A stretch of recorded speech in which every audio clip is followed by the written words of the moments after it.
पहला जी, एसआईआर चल रहा है मध्य प्रदेश में, और एसआईआर पे जो काम तो हो रहा है वो तो हो ही रहा है, मगर हमारा प्रदेश इसलिए चर्चा में आ रहा है कि यहाँ बीएलओज़ की मौत हो रही है। 4 बीएलओ की मौत हो गई हैं, और ऐसा लग रहा है कि ये जो एसआईआर प्रोसेस है, भले ही चुनाव आयोग की है, मगर लगा कि नाम काटने की प्रोसेस है ये। नहीं, मुझे लगता है कि कोई बीएलओ जिनका निधन हुआ है, जिस भी कारण से हुआ हो, उनके प्रति मेरी सहानुभूति भी है, श्रद्धांजलि भी है। लेकिन ये गिनती एक जो नैरेटिव बनाने की कोशिश की जा रही है, ये ठीक नहीं है। एसआईआर किसी की वोट काटने के लिए नहीं है। बीएलओ को अधिकार ही नहीं है कि वो किसी का वोट जोड़ सके कि काट दे। वो तो कलेक्शन उसको करना है और ले जाकर देना है। जब भी कोई आपत्ति होगी तो वो जाकर उसके बाद में सबमिट करेगा। यदि आपसे मुझसे कागज मांगे जाएंगे तो मुझे जाकर देना है। हाँ, अब ये जरूर है कि बीएलओ को ये अधिकार नहीं है कि किसी का वोट जोड़ दे या किसी का वोट घटा दे। चोरी रुक गई है। अब जो चोरी रुकने के कारण जिन जिन को कष्ट है, उनकी तकलीफें सार्वजनिक रूप से दिख रही हैं। अब वो बीएलओ को कह रहे हैं क्या वोटर लिस्ट में काम करते समय कोई हादसा होता है तब तो गिनती नहीं गिनी गई? भाई ये भी तो वही काम है। क्या ये काम रुक जाना चाहिए? ये काम तो रुकना नहीं चाहिए। और ऐसा नहीं कि कोई पहली बार हो रहा है। देश के पहले प्रधानमंत्री से लेकर जितने प्रधानमंत्री हुए हैं, अधिकांश के समय में एसआईआर हुआ है। ये बात देश के लोगों को पता चलनी चाहिए। लेकिन ये देश धर्मशाला नहीं हो सकता। जो देश का नागरिक है, वोट का अधिकार उसी के पास होना चाहिए। हर किसी के पास कैसे हो सकता है? तो ये बात हमारी नई पीढ़ी को समझ में आनी चाहिए कि एसआईआर किसी के खिलाफ नहीं है। एसआईआर इस बात की गारंटी देता है कि जो भारत का नागरिक होगा वही इस देश का मतदाता होगा। मुझे लगता है इस पर तो सबको गर्व होना चाहिए। इसमें तकलीफ जिनको हो रही है उनसे पूछना चाहिए कि वो विरोध क्यों कर रहे हैं। मगर जिस तरीके से ममता बनर्जी खुल के आ गई हैं एसआईआर के खिलाफ कि वो यहाँ होने नहीं देंगी, और कह रही बीजेपी का एजेंडा है, किसी का नाम कटने नहीं देंगी, तो ये नहीं लग रहा कि संघीय व्यवस्था कहीं संघीय व्यवस्था में ये हिमाकत करना वास्तव में हमारे पूरे तंत्र का विरोध करना है, और ये संभव इस देश के भीतर नहीं है। बंगाल की राजनीतिक परिस्थिति सबको पता है कि बांग्लादेशी घुसपैठिए कहाँ से जाते हैं और कहाँ देश में फैलते हैं। हम मैं भी उन चुनाव में गया हूँ और महीनों तक वहाँ पर रहा हूँ। मुझे लगता है कि वोट के लालच में इस सीमा तक जाना ये किसी राज्य के मुख्यमंत्री को शोभा नहीं देता। लेकिन विरोध के नाम पर अगर कोई ये विरोध करता है तो उसके लिए संवैधानिक व्यवस्थाएं हैं। देश का संविधान इतना मजबूत है कि हर समस्या और हर चुनौती का समाधान देने में वो समर्थ है। चलिए, बहुत बहुत कुछ जनता भी आपसे बात करना चाहती है। हम चाहते हैं कि कुछ 1-2 सवाल सामने से ले लें। अमर, कौन पूछेगा सवाल? यदि किसी को प्रहलाद जी से सवाल पूछना है महाकौशल के विकास को लेके, या जो बातें उन्होंने कही कि अभी हम ब्रांडिंग करने में पिछड़ गए हैं। नमस्कार मंत्री जी, आपको अभी आपने जो बातें कही मैं उससे सहमत हूँ कि हमारे जबलपुर को जो पहचान मिलनी चाहिए, जो इम्पोर्टेंस मिलनी चाहिए, वो कुछ कारणों से नहीं मिल पाई। तो कुछ जैसे मेरे सुझाव हैं। पूर्व में भी जबलपुर मध्य प्रदेश का कैपिटल बनते बनते रह गया किसी कारण से। पूर्व में आपने देखा कि कुछ आपकी कैबिनेट्स की बैठक यहाँ हुई हैं, तो क्यों ना भविष्य में जबलपुर में कैबिनेट की बैठक लगातार हो, और क्या हमारे जबलपुर को उपराजधानी नहीं बनाया जाना चाहिए? आप महाकौशल कहिए, जबलपुर मत कहिए। अभी इसी बात को ले, अभी 8 और 9 तारीख को खजुराहो में, तो महाकौशल के हिस्सों में कैबिनेट होगी। अभी बीच में संग्रामपुर हुई थी जब रानी दुर्गावती जी की जन्मजयंती का मामला था। तो फोकस तो हुआ है, और ये फोकस कोई इसलिए नहीं कि हम बहुत पीछे रह गए। निश्चित रूप से ये होना ही चाहिए, और इसलिए अभी 8 और 9 दिसंबर को खजुराहो में कैबिनेट है जी। मगर उस कैबिनेट बैठक से भी ऐसा लगता है कि बस एक बैठक होकर ख़त्म हो जाती है। क्या उस बैठक में कुछ चर्चा होती है? संग्रामपुर में बैठक हुई तो एक एग्जीबिशन तो लगा दी गई आपने कि उस इलाके के में क्या क्या गौरवशाली इतिहास रहा है, मगर कि उस इलाके के विकास के लिए कुछ बात होती है क्या? नहीं, मुझे लगता है कि अभी जो खजुराहो में है 8 तारीख को जो हमने जितनी समिट्स की हैं उसकी समीक्षा होगी। बाकी डेवलपमेंट पर भी विचार होगा कि हम प्रायोरिटीज कैसे डिसाइड करें जी। ऐसा नहीं है कि खाली कैबिनेट होगी। कैबिनेट तो 9 तारीख को होगी, 8 तारीख को रिव्यू होंगे कि हम मिनिस्ट्री के तौर पर भी हम क्या संतुलित विकास कर सके हैं क्या। उसके पहले जब प्रधानमंत्री आए थे, जब मैंने प्रधानमंत्री जिन्हें हमारे नए पंचायत भवनों का, अटल ग्राम सेवा सदनों का पहली किस्त जारी की थी, वो खजुराहो से ही हुई थी। तो मुझे लगता है ऐसा नहीं कि हमारे पास फोकस एरिया नहीं है, फोकस एरिया है और हम उस फोकस एरिया को ध्यान में रखकर आगे बढ़ भी रहे हैं। हमारे किसी को और सवाल पूछना है तो? सर नमस्कार, मेरा नाम कार्तिकेय मौर्य है और मैं नचिकेता महाविद्यालय से छात्र हूँ। तो सर एक्चुअल में ना हम लोग स्टूडेंट हैं, तो पहले हम लोग के स्टूडेंट जैसे ही सवाल पहले आपसे रहेगा कि सर आपकी सरकार जो है शिक्षा के लिए क्या क्या कर रही है? कितनी उम्र है आपकी? सर 19 साल। 19 साल। शिक्षा के लिए जो अवसर आप लोगों के पास है वो हमारे समय में तो शायद कम थे, और शायद हम लोग कम लोग भी थे जो यहाँ तक, गांव से यहाँ तक आ पाते थे। आज अवसर तो है, अवसर में कोई कमी नहीं है, लेकिन शिक्षा के लिए क्या कर रहे हैं, तो जितनी फैकल्टीज़ आपको हो सकती है वो सारी उपलब्ध है और आपके पास में है। अब तो हमें तय करना है कि हमारी अपनी प्रायोरिटी क्या है।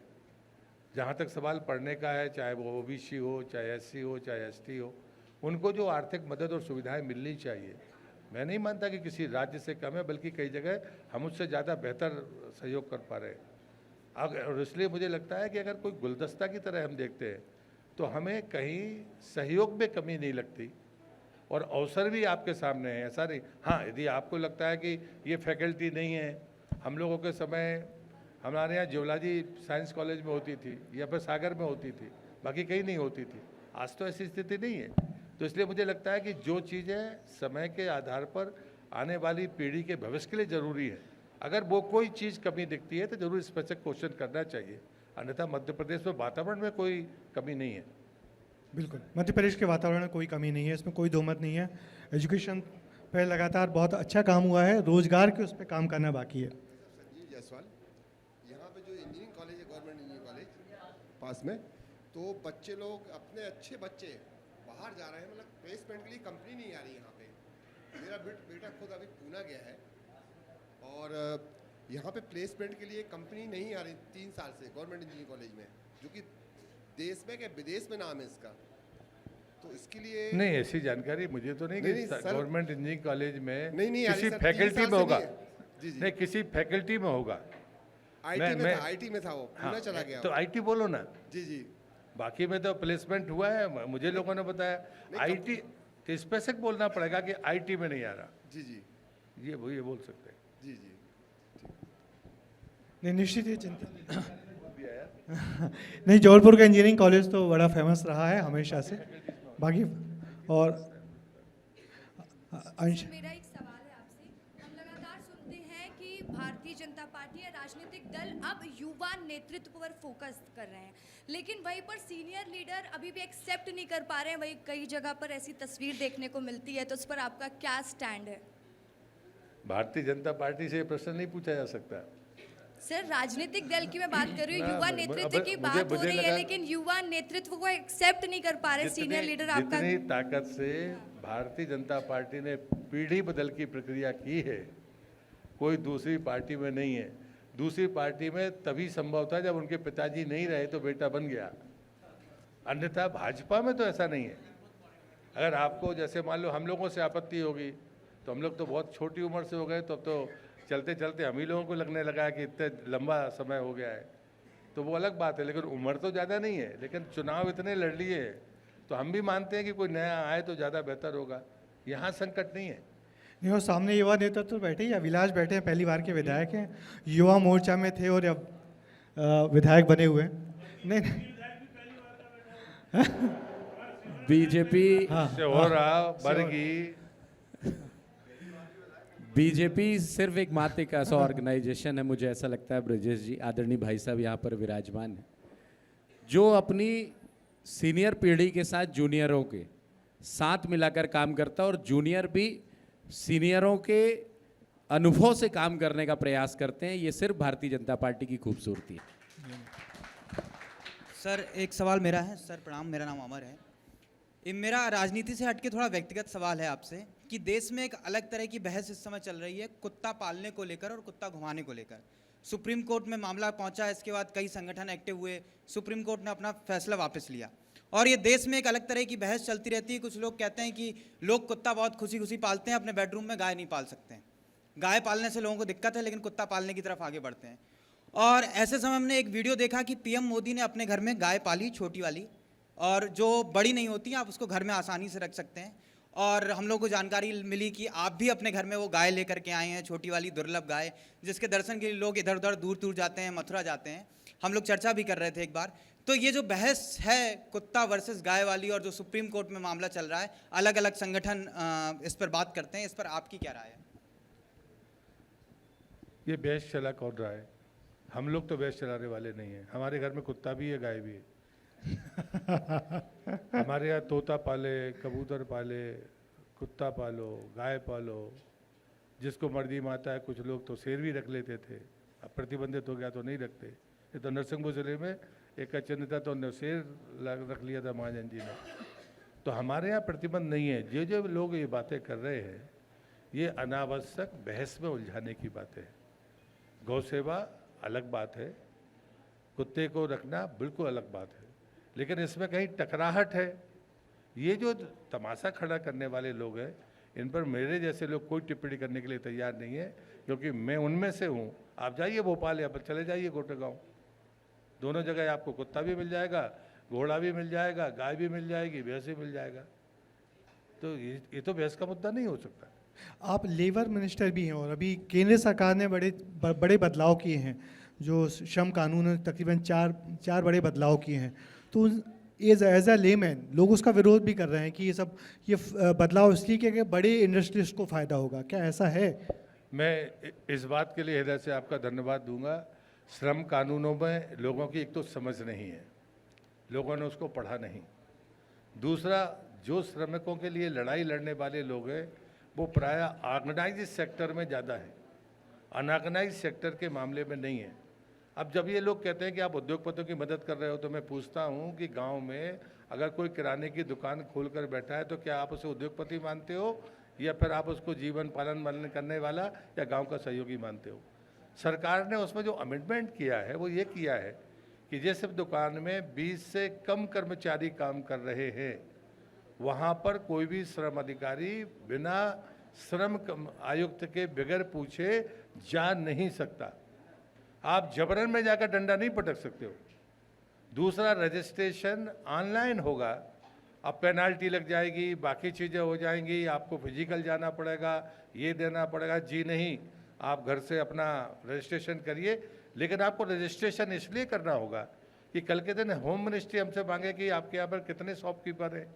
कोई टैक्स और नहीं, कोई पेनाल्टी नहीं है उस पर। पेनाल्टी सिर्फ इस बात को लिए अगर आपने रजिस्ट्रेशन नहीं कराया तो 500 रुपये पेनाल्टी है, लेकिन आपको जाना नहीं है, आप जाकर ऑनलाइन करिए।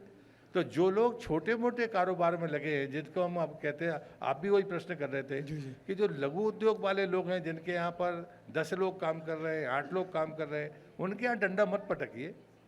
अगर वो 20 से ऊपर जाएगा तो EIC में वो अपने आप कवर होगा। उसके बाद में उस पर कानून लगेंगे, वो अपना टैक्स स्लैब में जाएगा, बाकी चीज़ें उसकी होंगी, श्रम कानून उसके बाद अप्लाई होंगे। तो एग्जेम्पशन किन लोगों को है? एग्जेम्पशन उद्योगपतियों को नहीं है, एग्जेम्पशन उन लोगों को है। मैं अनऑर्गेनाइज सेक्टर में काम करता था, तब मैं पूछता था, मैंने सवाल किया, मेरा चार्टर है अभी वो रिकॉर्ड में। मैंने कहा कि एक आदमी सड़क के किनारे बाल बनाते बनाते 5 साल में सरकार से लोन लेता है, वो जाके दुकान खोल लेता है, बाल वही बना रहा है, उसका बेटा बना रहा है साथ में। आप अचानक रातों रात उसको कहते हैं ये ट्रेडर हो गया।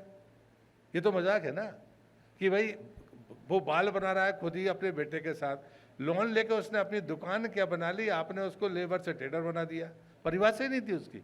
अभी भी मजदूर की परिभाषा तय करना कठिन है।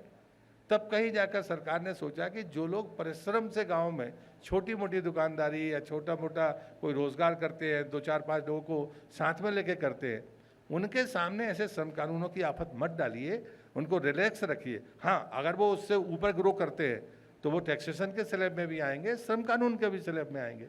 इसमें मुझे नहीं लगता कि किसी उद्योग को लाभ हो सकता है। हाँ, सुविधा देना तो बुरी बात नहीं है, ये दबाव में क्यों रहना चाहिए कि कोई आएगा हमको खटखटाते ही रहेगा। ये जो अफसरशाही का डंडा था ना, उसको कम किया है, और मैं मानता हूँ कि ये देश के लिए बेहतर होगा। कोई आदमी व्यापार कर रहा है तो उसको स्वतंत्रता से व्यापार करने दीजिए, जब वो कानून की जद में आएगा तो उसके ऊपर उसके कानूनी कार्रवाई होगी। एक सवाल मैं आपसे और पूछना चाहता हूं, चूँकि आप हर विषय पे अपनी एक बेबाक राय रखते हैं।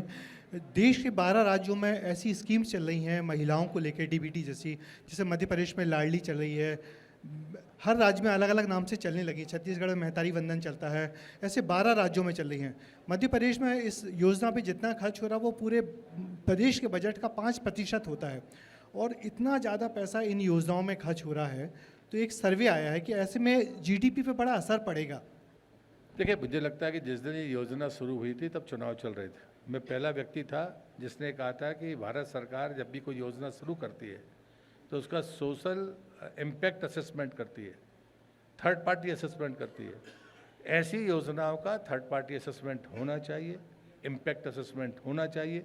अगर इम्पैक्ट असेसमेंट ये कहता है कि सोशल तरीके से या इकोनॉमिकल तरीके से ग्रोथ देती है वो चीज़, हमारे समाज में महिलाओं के बारे में पढ़ लिख जाने के बावजूद भी जो परिस्थिति है उसे अभी भी आप नकार नहीं सकते। और इसलिए कई बार स्वाभिमान के लिए, सम्मान के लिए अगर वो चीज़ सहायक साबित हुई है तो इम्पैक्ट असेसमेंट होना चाहिए। मैं इस बात का समर्थक हूँ, लेकिन मैं इस आरोप से सहमत नहीं हूँ कि 5% चला गया बजट का इसलिए बंद कर दो। मैं इससे सहमत तब तक नहीं हूँ जब तक इम्पैक्ट असेसमेंट या थर्ड पार्टी असेसमेंट ना हो। मैं नहीं मानता कि इस पर कोई आलोचना होनी चाहिए या कोई सवाल उठने चाहिए। हालांकि सर्वे करने वाली एजेंसी ने माना है कि इससे महिलाएं आत्मनिर्भर हो रही हैं। तो पर आप दोनों बातें आप ही कह रहे हो, लेकिन जब मैं चुनाव के समय में एक ऐसा व्यक्ति था जिसने उस समय कहा था कि इन योजनाओं का थर्ड पार्टी असेसमेंट होना चाहिए, जब कोई हिम्मत नहीं जुटा रहा था। चलिए प्रहलाद जी, आप यहाँ आए, विस्तार न्यूज़ को समय दिया, हमारे सभी सवालों का जवाब दिया, आपको बहुत बहुत आभार। बहुत धन्यवाद। आपका बहुत बहुत शुक्रिया।